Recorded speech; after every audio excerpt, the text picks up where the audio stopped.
alasarina na ny apokalipsy araka ny baiboly.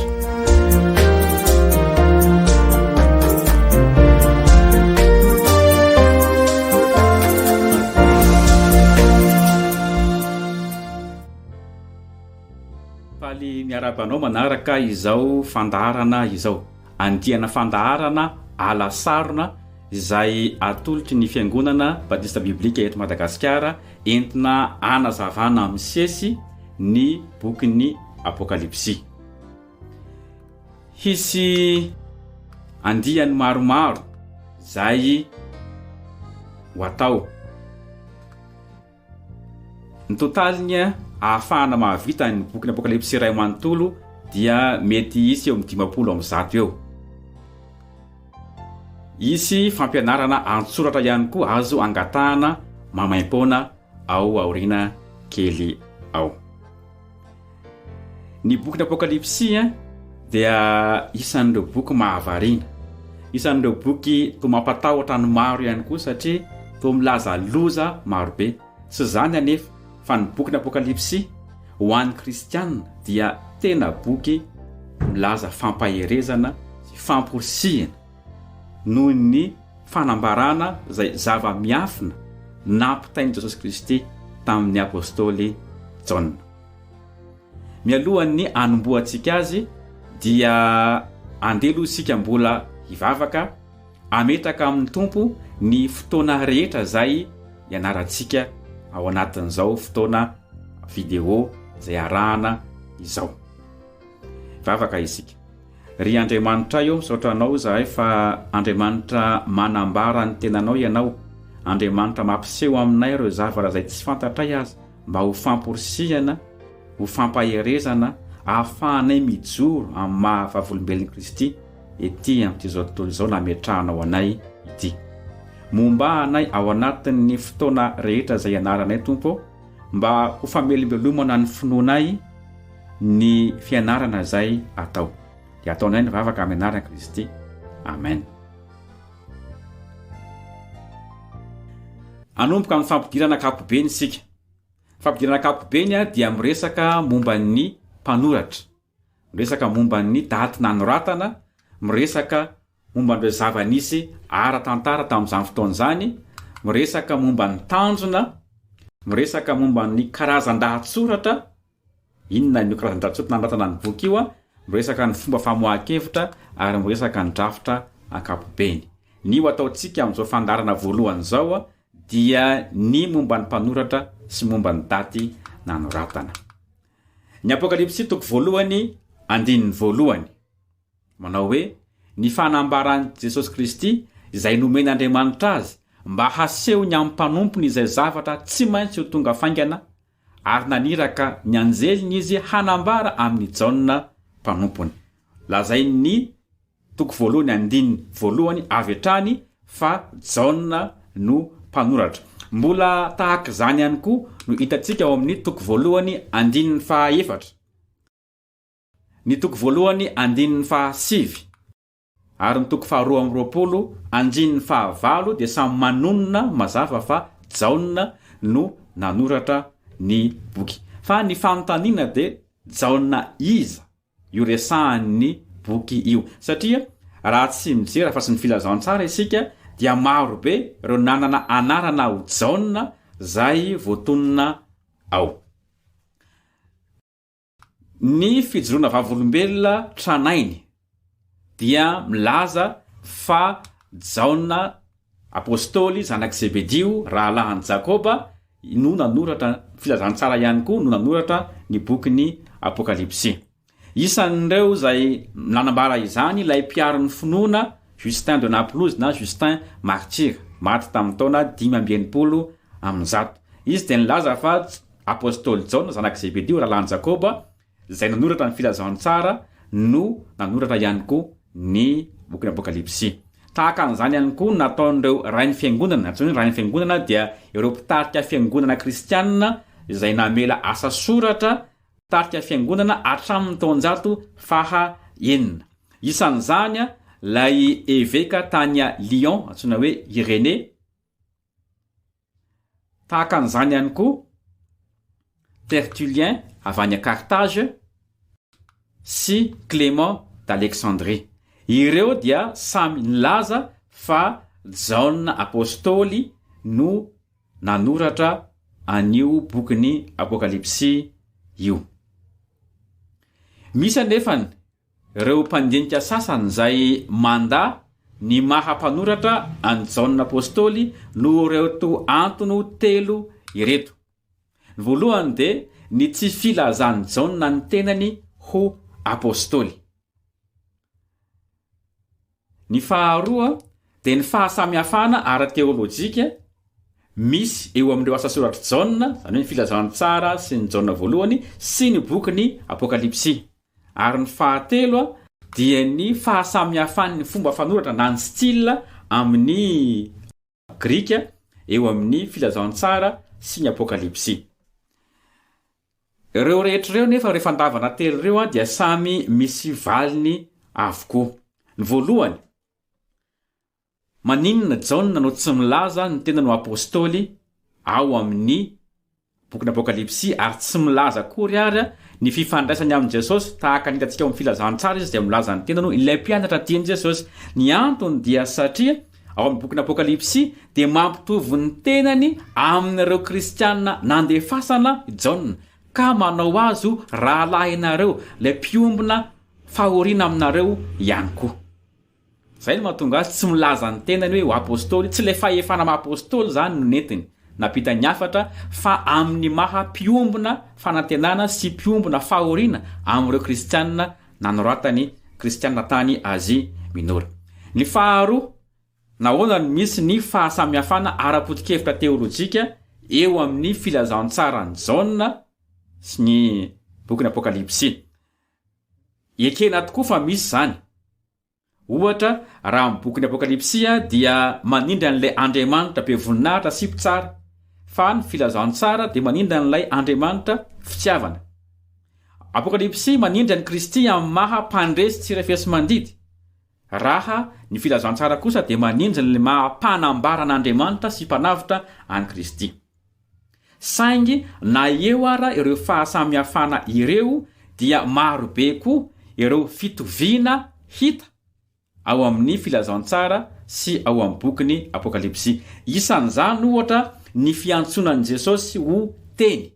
Jaona toko voalohany andininy voalohany, apokalipsy toko 7:20 andininy 13. Ny fiantsona azy ho zanak'ondry. Jaona toko voalohany andininy 7:20, apokalipsy toko 5 andininy 9. Ny filazana ny fanolona ny tempoly. Jaona toko 4 andininy 1:20, apokalipsy toko 1:20 andininy 2:20. Ireo fahasamihafana zany dia azo azavainy amin'ny alalany hoe tsy mitovy ny zavatra resahany. Ny apokalipsy dia miresaka ny zavatra any amparany, fa tsy zay kosa ny tena tsindreny filazany tsara ny Jaona. Fahatelo, ny fahasamihafany fomba fanoratana na ny style amin'ny teny Grika dia mbola azo azavaina ihany koa.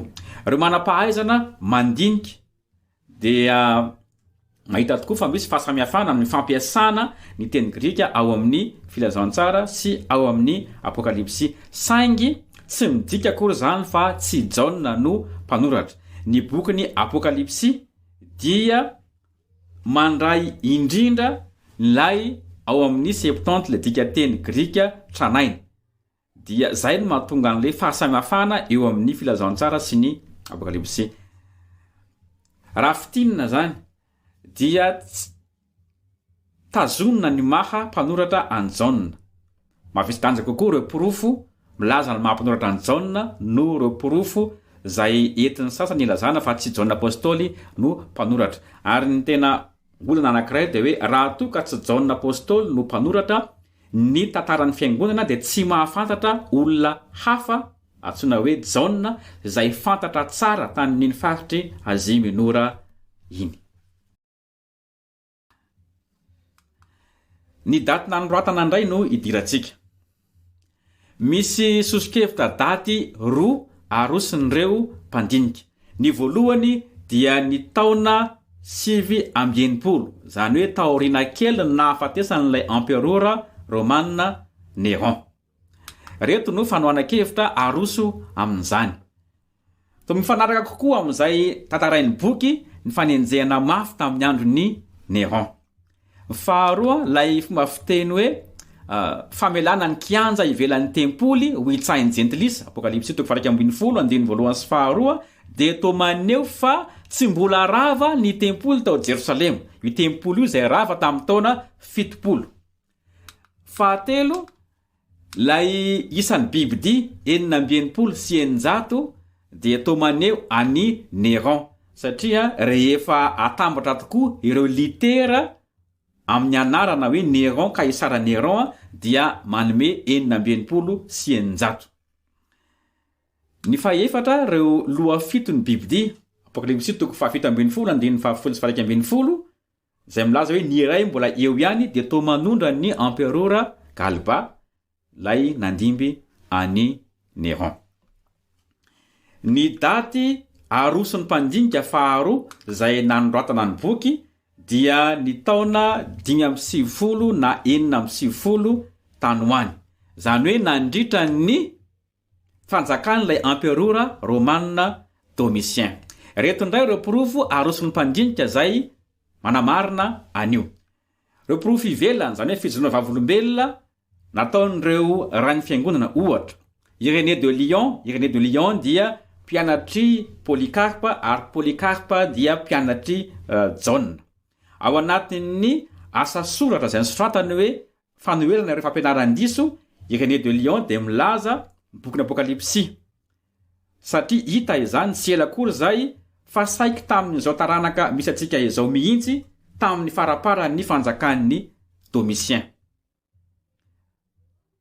Tahaka an'izany ihany koa reo andininy zay voalaza dia mifanaraka kokoa raha tamin'ny andron'ny Domitien.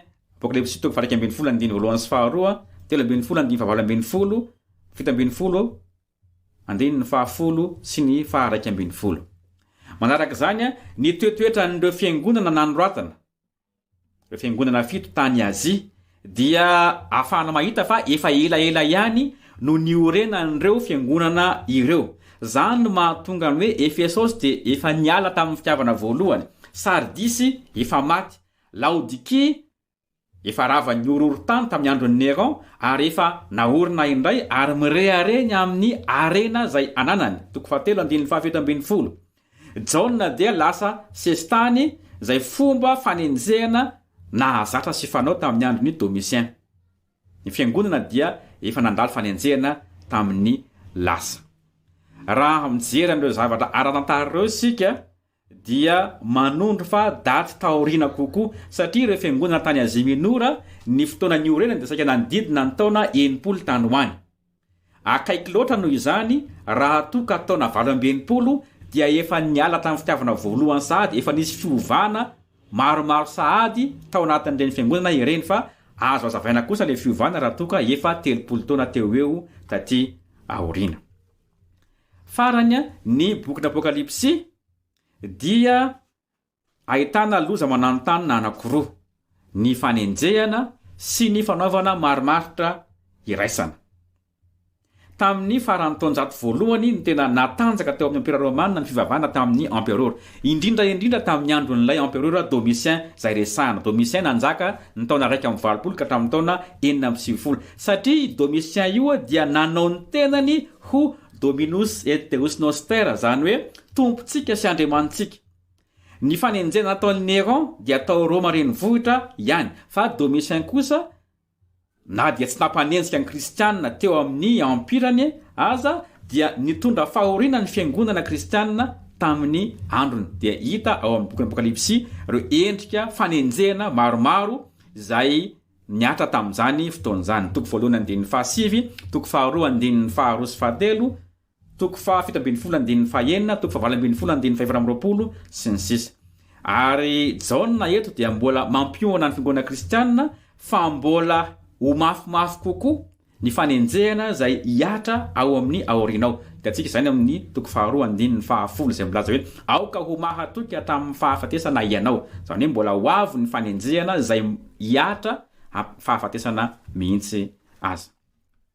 raha jerena zany dia mandresy lahatra kokoa ny filazana fa ny taona 5 na 4 zany hoe tamin'ny andron'ilay emperora Domitien no nanoratana ny bokin'ny apokalipsy. Raha fehezitsika ty fizarana voalohany ty de zao. Izy zany mpanoratra ny bokin'ny apokalipsy Jaona apôstôly ilay nanoratra ihany koa ny filazantsara fa 4. Oviana ny daty nanoratana azy ny taona 5 na 4 tany ho any tamin'ny fotoana nanjakan'ny emperora romain Domitien. Dia zay ny fizarana voalohany manome fotoana anao amin'ny fizarana manaraka indray.